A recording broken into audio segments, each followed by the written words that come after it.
Hey beer tubers, thanks for joining me tonight. Now, first off, before I continue on with this beer blog here, I have to be honest with you.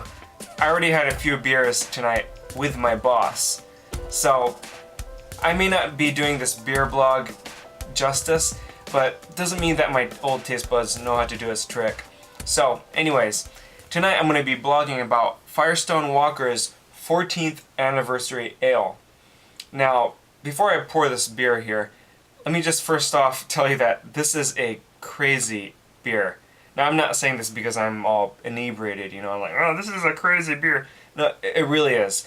This is a beer where they blend 6 different beers separately that were barrel aged. This shows like true art within the beer brewing world.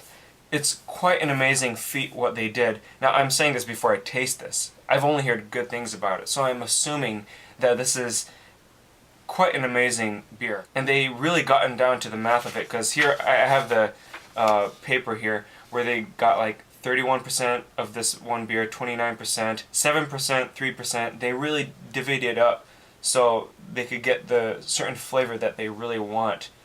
And I'm not into reading bottles or stuff, but let me just read this to you here.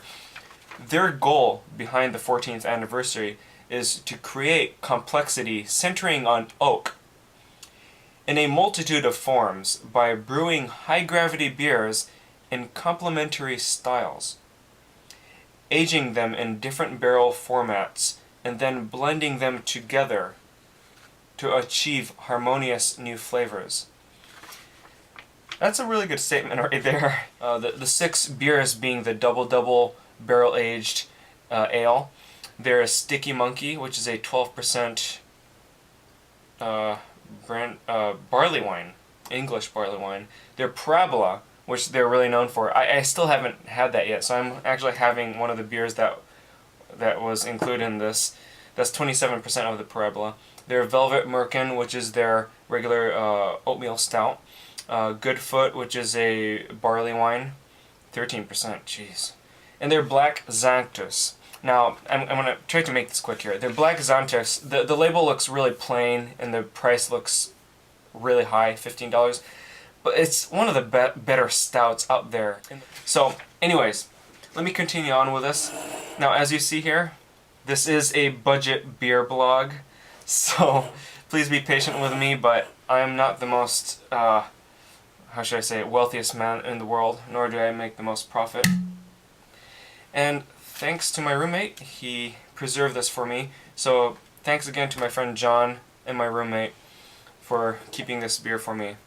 And I also just wanted to share this beer with you guys. So anyways, here we have the color, quite black.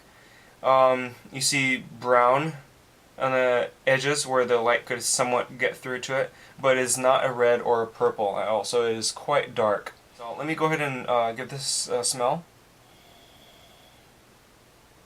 Oh gosh, bourbon, oak, that smells really nice. And it is on the cool side. I let this sit around for a bit here. Man, and you know what, it's one of those things, you smell the bourbon, you smell the oak, but it's not too boozy or it's not too woody, it's not too much. It smells balanced. The smell immediately gets a 10 out of 10. It smells amazing. Quite a bit of oak, though, I'm starting to notice.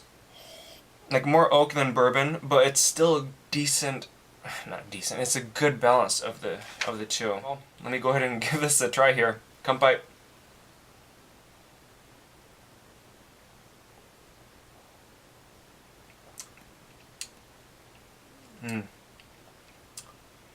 Well, it smells just like it tastes. You taste the woody oak, bourbon. It's sweet. It's definitely sweet. It's just a sweet, balanced beer. It's quite amazing, actually.